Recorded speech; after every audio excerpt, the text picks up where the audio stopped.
Jesus said that just before he returns to rapture his church, there will be worldwide pestilence. This condition on earth is very near. Our fragile water supplies are apocalyptically vulnerable. Last days.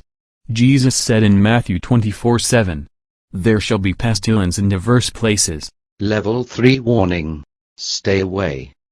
In Matthew 24:7, Jesus said that pestilence would be among the conditions on planet Earth when his return is near.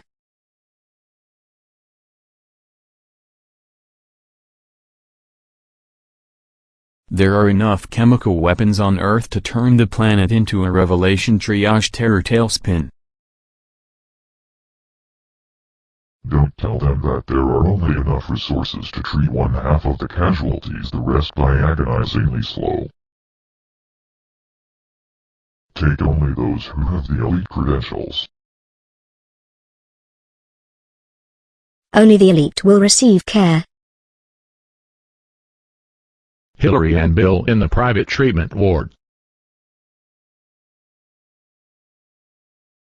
In the final 7 years, after Jesus takes his own in the rapture, the elite will be branded to identify them with the leader and his policies.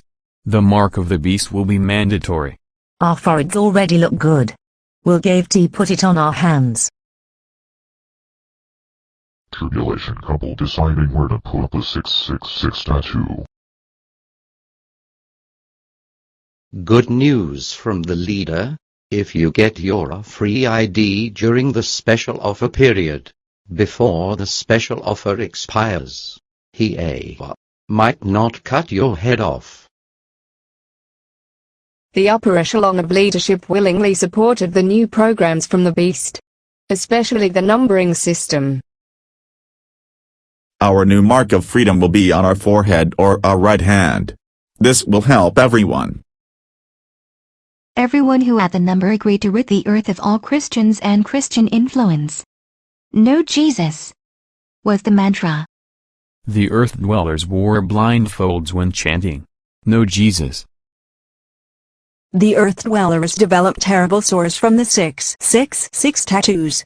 This was a judgment from Jesus. Revelation 16 verses 1 and 2. And I heard a great voice out of the temple saying to the 7 angels, "Go your way and pour out the vials of the wrath of God upon the earth." And the first went and poured out his vial upon the earth.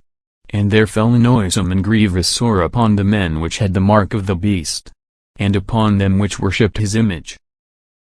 The awful sores were only on those who had received the mark and who worshipped the beast. The judgment was very selective. Those who still worshipped Jesus escaped the agony. Revelation 16 verse 2. There fell upon those that had the mark of the beast and worshipped the image of the beast terrible sores. Foul and loathsome sores. Grievous and noisome. When the Christians were captured, they were put in prison and then beheaded for their faith in Jesus.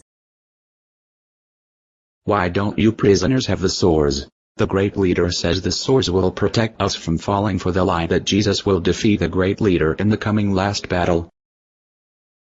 The great leader isn't able to take away the sores and he won't win the last battle. Jesus will. I don't worship the great leader or his image and I don't have the sores. I don't have his mark. You do have a mark and worship the image in the beast and you have the sores. Get the connection? You are trying to confuse me with logic. The beast had the smartest scientists working on the cure for the grievous sores. Professor Mildew was leading the effort. He was a fellow of the Think Society located in Babylon.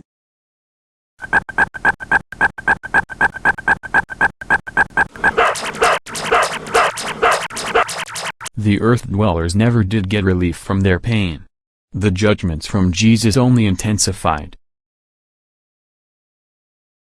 Revelation 6 verses 15 through 17. Then the kings of the earth and the great men, the captains, the wealthy, the powerful and every man whether slave or free hid themselves in caves and among mountain rocks. They called out to the mountains and the rocks, fall on us and hide us from the face of him who sits on the throne and from the wrath of the Lamb. For the great day of his wrath has come. And who is able to stand against it? Isaiah 2:19. And they shall go into the holes of the rocks, and into the caves of the earth, for fear of the Lord, and for the glory of his majesty, when he ariseth to shake terribly the earth. In that day a man shall cast his idols of silver, and his idols of gold, which they made each one for himself to worship, to the moles and to the bats, to go into the clefts of the rocks, and into the tops of the ragged rocks, for fear of the Lord, and for the glory of his majesty, when he ariseth to shake terribly the earth.